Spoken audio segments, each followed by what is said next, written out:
여러분, 오성이 달라졌습니다. 이게 도윤과 도희의 외삼촌 오성의 진짜 모습? 여왕의 집 41화 요약 지금 바로 시작합니다. 제인은 도윤의 방으로 다급히 들어와 도희의 가방에서 황기찬의 커프스가 발견되었고, 마침 도희의 사고가 있던 날 기찬의 커프스가 사라졌던 기억을 떠올립니다. 게다가 이 커프스는 자신이 직접 주문 제작한 것이기에 제인은 황기찬의 것임을 확신합니다. 그녀는 예전에 커프스의 행방을 얼버무렸던 기찬을 떠올리며 남은 커프스는 세리와 결혼하며 버렸을 거라고 예상하죠. 어쩌면 사고가 난 그날 황기찬이 현장에 있었던 건 아닐까요? 이 말에 도윤은 흥분해서 방을 나가려 하지만 옆에 있던 오성이 재빨리 그를 붙잡고 말립니다. 제인이 방에서 나가자 오성과 도윤 둘만 남게 되고, 오성은 황기찬이 도희 사고의 범인일 가능성을 이야기합니다. 하지만 곧바로 승우와 자영이 사고를 낸 것이 확실하다고 말하며 또다시 헛다리를 짚습니다. 정말 답답하네요. 그러자 도윤은 블랙박스를 언급하며 침착하게 말합니다. 사고의 앞뒤 내용이 잘린 게 이상해요. 또 다른 진실이 있을지도 몰라요. 그리고 황기찬에게 다시 접근할 계획을 세우게 되죠. 한편 황기찬은 출근 준비 중이고 숙자는 옆에서 분주하게 움직이며 도윤의 이야기를 꺼냅니다. 보라가 도윤에게 빠진 것 같으니 아예 둘을 이어주면 어떻겠냐는 말까지 하죠. 하지만 기찬은 그 말을 듣고 화를 내며 도윤은 성추행범이라며 나라와는 절대 안 된다고 단호하게 말합니다. 때마침 나라가 방에 들어오고 숙자는 그 자리에서 나라에게 성추행범인 도윤을 좋아하냐며 다그치지만 나라는 단호하게 말합니다. 도윤쌤은 절대 그런 분이 아니야. 출근 후 세리는 기찬을 찾아갑니다.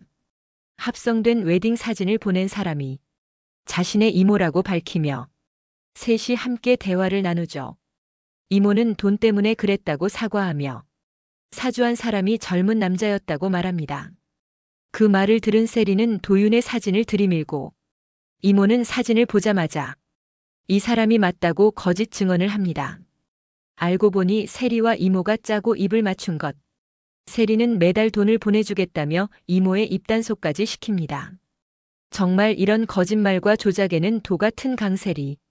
다음 장면에선 사무실에서 세리와 제인의 날 선 기싸움이 이어지고 갑자기 숙자가 들어와 제인에게 소금을 뿌리기 시작합니다.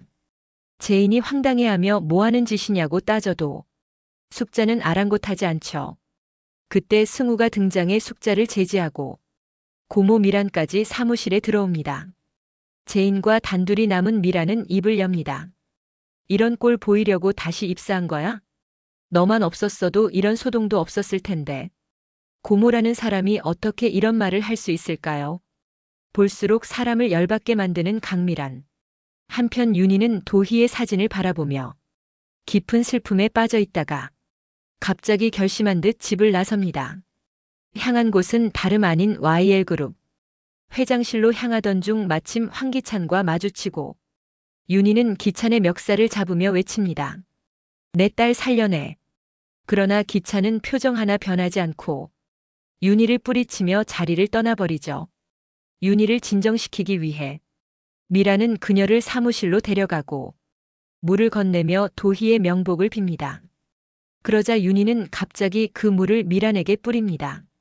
미라는 입을 다문 채 죄송하다고 반복하지만 윤희는 인과응보를 믿는다며 그녀도 언젠간 벌을 받을 거라고 경고합니다. 그리고 조금 전 자신을 부축해준 승우에게 감사 인사를 전한 뒤 자리를 떠납니다.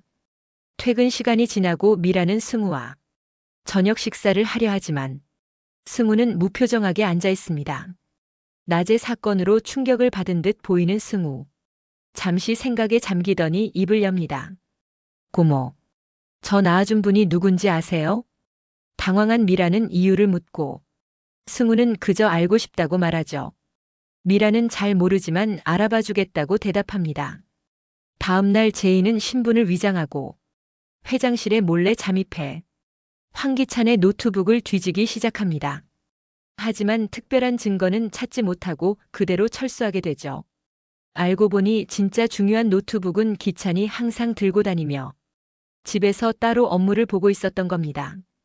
다음 날 YL그룹은 DH홀딩스와의 협약을 통해 세계 시장으로 도약하려 합니다. 기찬과 미라는 DH홀딩스 대표와 본부장을 기다리고 있는데 마침내 등장한 대표는 수염을 깔끔히 정리한 오성이었고 뒤따라 들어온 본부장은 바로 도윤. 상상도 못한 인물들이 등장하며 이제 본격적인 복수극이 시작될 예감입니다. 앞으로의 이야기도 궁금하시다면 드라마 정리단 구독과 좋아요 꼭 눌러주세요. 감사합니다.